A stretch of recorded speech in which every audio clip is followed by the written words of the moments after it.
Pero bago tayo magpatuloy ay paki-like ang ating video.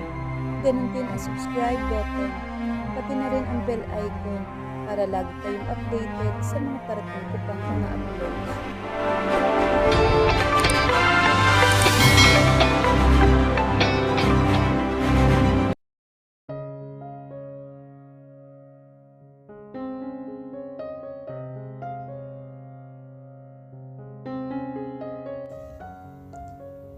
Pagod man ay nasisiyahan na rin siya sa nagawa niya. At least mapapatunayan niya kay Kit na kaya niya kahit papaano, na may nalalaman din siya sa gawaing bahay. Madali nang mag-improve sa mga susunod pang araw, lalo na kung pag-uukulan niya ng atensyon at interest at determinasyon. Inayos niya ang sarili. Kakain na. Waring ikinagulantang panikit ang narinig na boses ni Myla. Nilingon niya ang babae. Nasalubong na formal niyang tingin ang alanganing tingin ni Myla. Nakita niya ang paggalaw ng lalamunan nito sa ginawang paglunok. Kunot noong nagbawi naman ng tingin si Kit. Pagkuway marahang tumango rito. Sige, mauna ka na. Wala akong gana. Matabang na sagot naman ni Kit. Inaasahan na ni Myla ang gayong sagot ni Kit. Marahan niyang kinabig pasara ang nakaawang na pintuan. At mabibigat ang mga hakbang na nagbalik sa kusina. Ilang saglit ding pumako ang tingin ni Kit sa nakasarang pintuan. Kakain na raw sila. Ang lagay palay, nakapagluto na ito. Ang bilis ah, ano kaya ang niluto nito? Makain ko naman kaya? Matingnan nga. Wala sa kusina si Myla pagbaba niya. Nasa CR siguro. Pinasadahan niya ng tingin ang nakahain sa mesa. Mukhang okay ah. Mukhang masarap ang nakahaing ulam. Parang adobong manok. Naramdaman ni Kit ang pagkalam ng kanyang sikmura. Hindi sinasadyang natapunan niya ng tingin ang latang pinaglagyan ng chicken adobo sa isang tabi ng lutuan. Nagsuspecha naman si Kit. Nilapitan niya iyon at para kumpirmahin ang duda niya. Dilata nga, ininit lang. Umasim naman ang sikmura ng lalaki. Sa lahat pa naman ang ulam na ayaw niya ay ang dilata. Ito ba ang ipinagmamalaki ng babaeng yon? Napasinghal naman si Kit. Sa lalabas mula sa CR naman si Myla. Nagulat pa ito na makita si Kit. Pero rumihistro ang pagdaka ay pag-alala sa mukha nang makita naman ang ekspresyon sa mukha ng lalaki. Ito ba ang ipapakain mo sa akin? Dilata? Walang kangiti-ngiting tanong nito. Walang maisagot naman si Myla. Bakit? Hindi ka ba marunong magluto? Mariing segunda naman ni Kit. Hindi ko pa kasi nasusubukan. Kaya bumili ka ng dilata, ganun ba? Sarkastikong pakli naman ito. Mabuti pang nagprito ka na lang ng itlog. Makakain ko pa. Alam mo bang sa lahat ng pinakaayaw kong pagkain? Yung galing sa lata. Hindi ko alam. Kaya nga sinasabi ko sa'yo. Para sa susunod, hindi ka na magkamali pa. Alam kong pinagpaguran mo nga rin siguro ang pag-iinit dyan. Pero sorry ha, hindi ko yan makakain. Pagkasabi niyon ay walang lingon-likod na iniwan nito si Myla. Alam ni Myla, hindi dahil ayaw ni Kit ng dilata. Kaya ito nakapagsalita ng ganoon. Idinahilan lang iyon ni Kit para maiparamdam nito ang pagkainis sa kanya. Maya-maya ay bumungad sa pintuan ng kusina si Kit. Sa labas ako kakain. Matabang na sabi nito. Huwag mo na akong hintayin pa. May susi akong dala.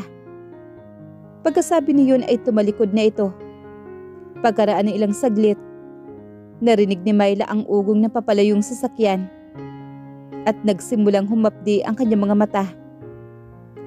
Pinilit niya ang sariling lagyan ng kahit kaunting pagkain ang sikmura niya.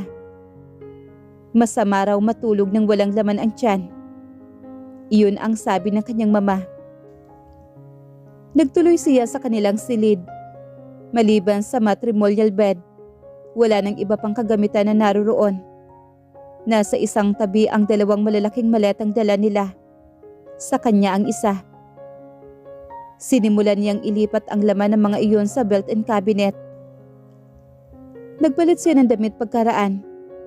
Kung bakit natukso siya magsuot ng kulay rosas na pantulog.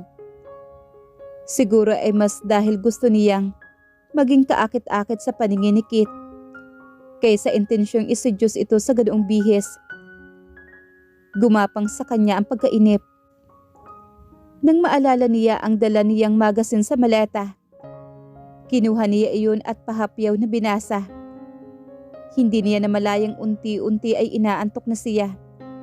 Hanggang sa tuluyan na siyang nakatulog. Hindi na niya namalayan ang pagdating ni Kit na lasing. Nahihilo pa rin si Kit. Walang katatagan ang lakad na tinungo niya, ang mahabang sofa. Ibinagsak niya ang katawan doon. Dito na lang siya matutulog. Parang hindi na niya kayang magpunta pa sa silid. Walang ano-ano ay nadama niya na parang biglang may gustong umahon sa kanyang sikmura. Dali-dali siyang tumagilid ng higa at bahagyang inalawit ang ulo sa gilid ng sofa. At sumuka siya. Nang matapos ay inilapat niya ang likod sa sofa at ipinikit ang namimigat na mga mata. May naramdaman siyang papalapit. Namumungay ang kanyang mga mata. Sinisino niya ito? Si Myla. Puno ng pag-alala ang mukha nito. Hirap siyang napabangon. Ba't gising ka pa? Narinig ko ang pagsusuka mo. Sandali lang. Humahango si Myla sa silid. May dala-dala ng biyempo pabalik. Ito. Gamitin mo. Kinuha iyon ng lalaki at pinunasan ang bibig nito. Nagpainit ng tubig ang babae. Nang lumabas ay may dala na itong maliit na palanggana na may maligamgam na tubig. Humiga ka. Pupunasan kita, Kit. Humiga naman si Kit. Ayaw niya ang gagawin ni Myla. Pero alam niyang makakabuti iyon sa pakiramdam niya. Kaya hindi na siya tumutol dito. Nakapikit si Kit kaya naramdaman na lamang niya ang marahang pagpunas ni Myla. Nang bempo sa kanyang mukha, nakaramdam siya ng bahagyang ginhawa. Napreskuhan siya. Hinayaan niya magpatuloy ang babae sa ginagawa nito. Gusto mo ba ng kape? Tanong naman ni Myla pagkawan sa kanya. Marahan sa nagdilat ng mga mata. Saka lang niya naging aware sa suot nito. Hindi niya iyon napansin kanina. Manipis ang suot na pantulog ni Myla. Aninag ang ikinukubling kariktan nito. Napatingin siya sa mukha ng babae. Nakatingin din sa kanya si Myla. Waring may binabasa sa mukha niya. Bakit hindi niya amining magandang-maganda naman talaga si Myla? Marahan siyang tumango. Kung bilang sagot sa alok ni Myla o bilang pag-amin sa kanyang sarili na maganda at kaakit-akit nga ang asawa, ay hindi niya matukoy. Tumayo si Myla at muling nagtungo sa kusina. Natigilang sinundan niya ito ng tingin. May nagbabangong pagnanasa sa hinagod niya ng tingin ang magandang hubog na katawan ng babae. Sa makurbang balakang na bilog, sa mapuputing alak-alakan na ilililitaw ng maiksing pantulog, sa makikinis na binti nito. Ginapangan siya ng init sa buong katawan. Naantig ang kanyang pagkalalaki, pero isang bahagi sa isip niya ang dumuro sa kanya. Akala ko pa galit ka sa kanya. Hindi ba't sinabi mong gaganti ka? Bakit isang tingin lang sa katawan niya'y pinanghihinaan ka na? Hanggang salita ka lang pala. Bigla naman siyang natauhan. Sinisidyo siya ni Myla. Sinadya nitong ganoon ang suot para akitin siya. Dinadaan nito sa sexual attraction ang pagguha sa simpatya niya. No way. Hindi siya makukuha ni Myla sa ganoong paraan. Bakit pwedeng-pwede naman niyang kunin ang karapatan niya bilang asawa ni Myla? Nang wala siyang ibabang pride o ikukompromisong pangako, magugustuhan pa nga iyon ni Myla, natitiyak niya. Napangisi naman si Kit. Bakit nga ba hindi? Pagbalik ni Myla ay may dala na itong poswelo ng kape.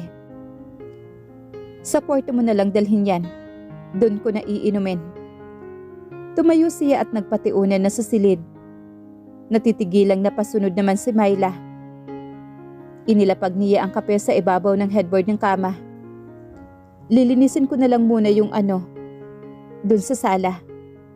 Ang suka ni Kit ang tinutukoy niya. Umiling-iling naman si Kit. Bukas na. Matulog na tayo. Sa pakinig ni Myla may matigas na otoridad sa timbre ng boses ni Kit. Utos iyon at hindi simpleng deklarasyon lang. May kung anong mahihingan ang babae. Nang hagurin ng tingin ni Kit ang kanyang katawan. Nakukonsyos na tinakpan niya ang tapat ng kanyang dibdib. Ang kape mo, lalamig na. Nasabi niya sa kawalan ng iba pang masasabi rito. Tininglan lang naman ni Kit ang tasa ng kape. Hindi na. Okay ng pakiramdam ko. Halika na. Humiga na si Kit. Nilabanan ni Myla ang kabang bumundol sa kanyang dibdib. Marahan siyang humiga sa tabi ng lalaki. Hindi inaalis ang kakatuwang tingin sa kanyang katawan. Gusto mo ko hindi ba? Nang uuyam na wika naman ni Kit. Pwes, sasabihin kong gusto rin kita ngayon, ang katawan mo. At may karapatan ako bilang asawa mo, hindi ba? Nanigas naman ang kalamnan ni Myla. Parang tinarakan ng punyal ang puso niya sa narinig na sinabi ng asawa. Hindi siya tatanggi kung gusto man siyang katalikin ni Kit ngayon. Pero ang ipamukha na gusto lang siya nitong katalikin dahil lang sa pangangailangan. Masakit iyon para sa kanya. Hindi siya mababang uri ng babae. Matamlay si Myla kinabukasan. Nananakit, hindi lamang ang katawan niya, kundi maging ang puso at isip niya. Masakit dalhin sa dibdib ang isiping inangkin siya ni Kit sa ganoong karahas na paraan. Pakiramdam niya ay pinaparusahan lang siya nito at itinuturing ni isang parausan. Nilagyan niya ng tubig ang electric kettle. Nagprito siya ng itlog at hotdog. Nagtoast ng sliced bread. Pagkaraan, makapagsipilyo at makapaghilamos. Nagtimpla siya ng kape. Iniinom na niya iyon nang pumasok naman sa kusina si Kit. Nagtama naman ang kanilang paningin. Nag-aalanganin naman kay Myla. Nagpapahiwatig ng naging damdamin niya kagabi. Gumalaw naman ang Adam apples ni Kit. Nagbaba ito ng tingin. Kumunot ang noo. Tinungo nito ang banyo na hindi malang kinikibo si Myla. Bumaba ang tingin ni Myla sa poswelo ng iniinom na kape.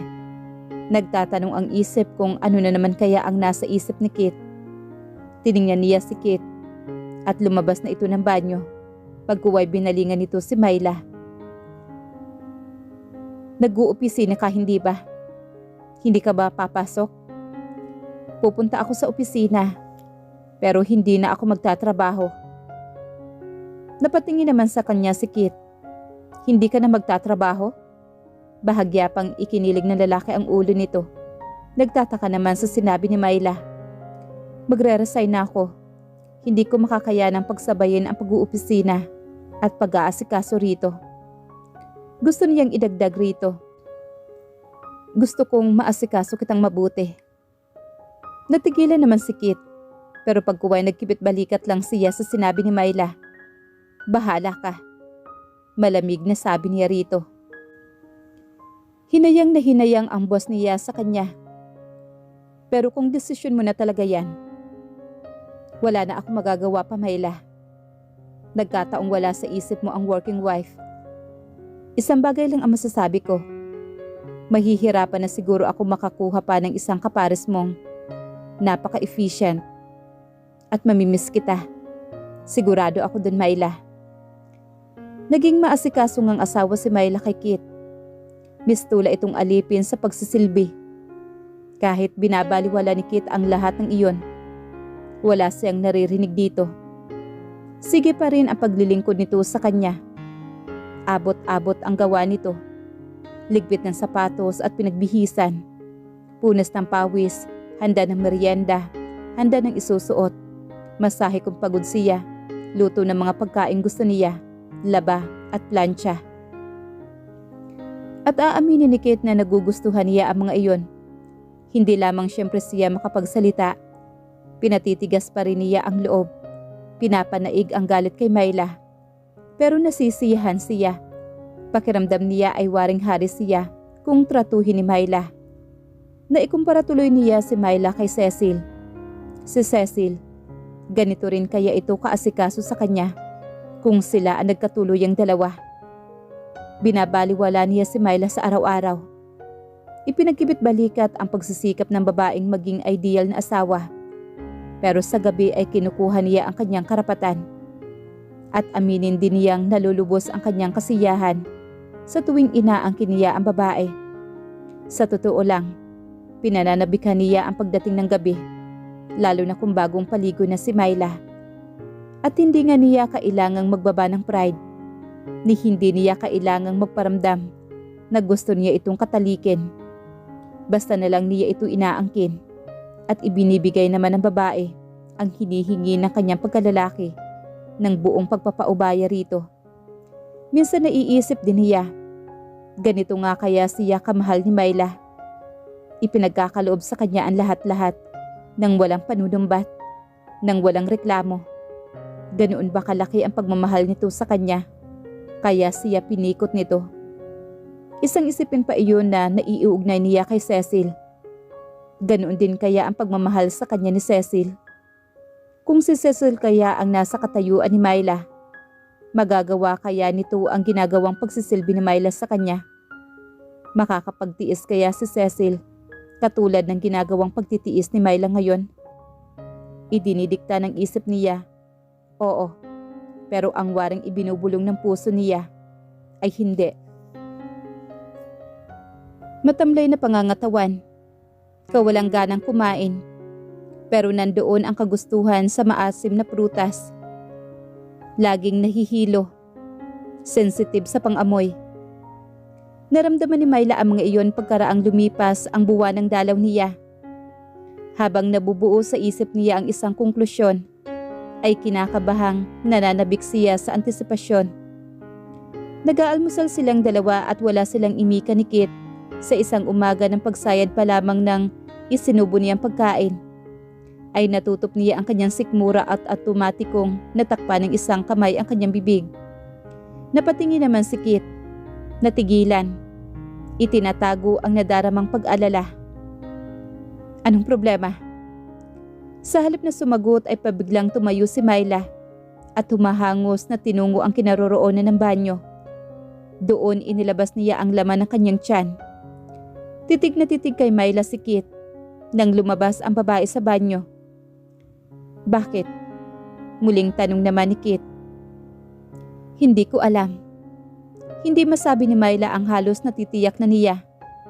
Nahihiya siyang o nag-aalinlangan siya. Napakunot noon naman si Kit. Patingin ka, baka kung ano na yan.